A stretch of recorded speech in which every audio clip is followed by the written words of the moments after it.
So incarnation, capital I, that means that God somehow took on flesh or entered the womb of Mary, as many early church fathers say.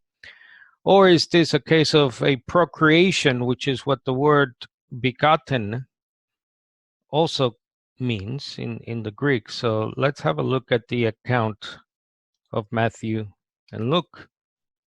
So in Matthew says, this is an account of the origin, note the word there, origin as Genesis, of Jesus the Messiah. And again in verse 18, the origin or genesis of Jesus the Messiah was like this. His mother Mary was pledged to be married to Joseph, but before they came together, that is, before they had intercourse, they had sex, she was found to be pregnant through the Holy Spirit. So this is a very simple account with obviously supernatural, miraculous happenings, but it's simple in that the origin of Jesus is being explained to us here as being caused through the power of God's Holy Spirit. So let's see if Luke provides any more information about how this happened. So in Luke 1:30 to 35, the angel, that is Gabriel, said to Mary, "You will conceive and give birth to a son. He will be great and will be called the Son of the Most High. The Holy Spirit will come on you, and the power of the Most High will overshadow you. The child will be the Son of God." So note there the will be's. The Son of God only comes into existence, according to both accounts here now, by the power or the overshadowing of God's Holy Spirit.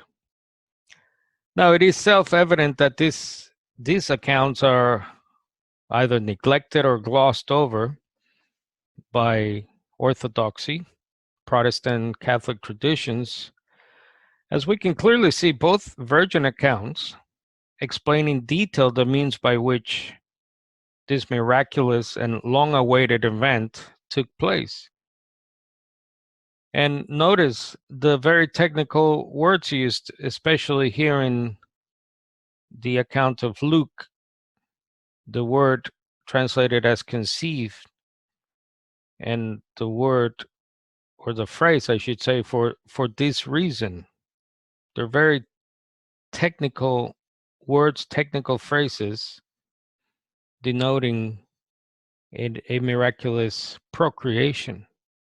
You might be interested to know that many evangelicals agree that the virgin birth in the account of Matthew and Luke are not talking about an incarnation, capital I, of a God or God the Son or even an angel, as many other Christian systems believe.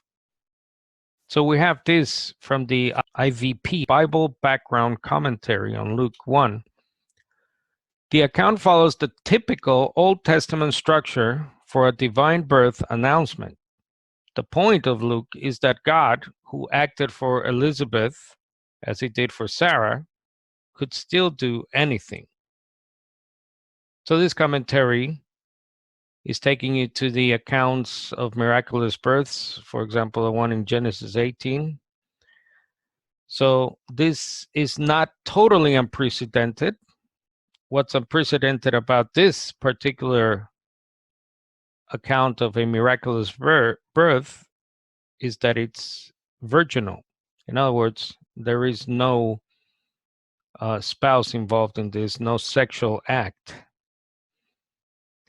So what many fail to see when it comes to the doctrine of the capital I incarnation, that is God somehow taking on human flesh, are also the clear Gnostic and pagan overtones that this introduces to the biblical text. And once again, many evangelicals agree with this. For example, the Dictionary of Jesus and the Gospels. What we find in Matthew and Luke is not the story of some sort of sacred marriage or a divine being descending to earth in the likeness of man.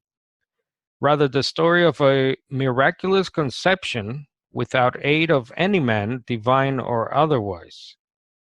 As such, this story is without precedent either in Jewish or pagan literature, even including the Old Testament.